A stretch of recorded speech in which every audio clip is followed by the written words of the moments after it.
मुख्यमंत्री महोदय, एक तो आप पधारा करो, इस हाउस का डेकोरम रहेगा, और दूसरा आपकी इन अधिकारियों को कहो कि हम यहाँ फालतू बोलने के लिए नहीं आते हैं, हम समस्या को सुलझाने के लिए आते हैं, और हमारे सुझाव से अगर आपका डिपार्टमेंट का अधिकारी उसको ठीक प्रकार से समझ कर करे, ये पूरी ब्लैंक रहती है, खाली कोई भी आदमी इसकी जो है, ये तो आप पधारे ना, तो आपको दिखाने के लिए आए, ये हमारी विधानसभा को शकल दिखाने नहीं आते हैं, क्योंकि हम जनप्रतिनिधि नहीं हैं, हम जनप्रतिनिधि नहीं, हमने मुख्यमंत्री की शपथ नहीं ली, ये तो सच है, लेकिन हम भी जनता के चुने हुए विधायक की शपथ तो यहीं आपने दिलाई थी ना। तो हम लोग क्या, इतने लोग जो आते हैं वो कोई अपने दिल दिमाग से काम करने के लिए नहीं आते, हम आपकी मदद करने के लिए नहीं आते, हम ये चाहते हैं कि इस प्रकार का जो बर्ताव हो रहा है ना, ये बर्ताव उचित नहीं है। मैं आपसे फिर विनम्र प्रार्थना कर रहा हूँ, इस हाउस का डेकोरम खत्म हो रहा है, कम हो रहा है, और मैं चाहता हूं कि ये केवल और केवल जादूगिरी दिखाने से बजट नहीं बनता है। ये आपने बजट में जादूगिरी दिखाई, इस जादूगर का खेल जमीन पे उतार दो, तो हम पहले आदमी होंगे जो आपका खुल करके समर्थन और सहयोग और आपकी तारीफ करेंगे। लेकिन केवल और केवल झुंझुना पकड़ा करके भाटे लगवा दो, और ये कि यहाँ आ रहा है, क्या आ रहा है, भाटा आया है, अभी तो 17 साल तक योजनाएं पड़ी रहती है, और मैंने कुछ नमूने आपको बताए हैं। इस प्रकार के नमूनों की जांच कौन करेगा, इसको कौन देखेगा, कौन इसको ठीक करेगा। मेरी विनम्र प्रार्थना है, इस बजट के जो आपने पुराने पेश किए, जो 19 से मेरे पास उपलब्ध हुए, मैंने आपके सामने रखा है, और ईमानदारी से उनकी पूर्ति नहीं हुई, इसकी पूर्ति भी नहीं होगी। ये भी वैसा ही है जैसा केवल झुंझुना पकड़ा करके लोगों को केवल भाव आने के लिए तैयार कर दो, सच्चाई से बहुत दूर है, बिल्कुल जनता को गुमराह करने वाला है।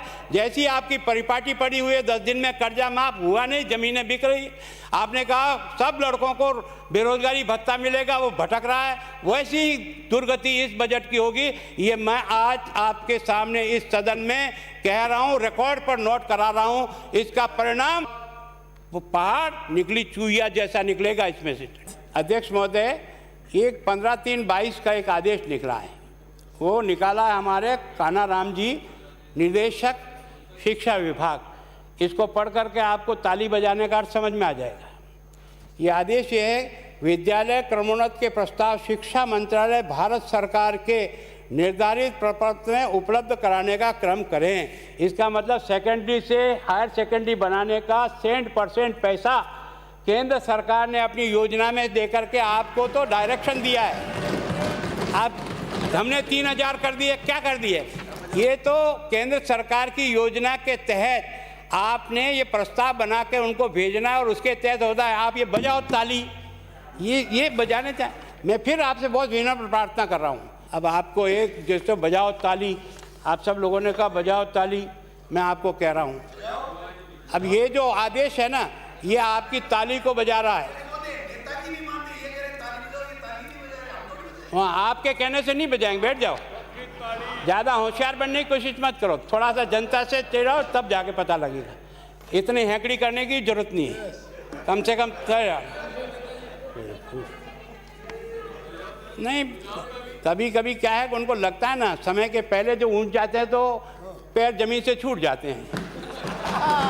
समय बताएगा तो समय।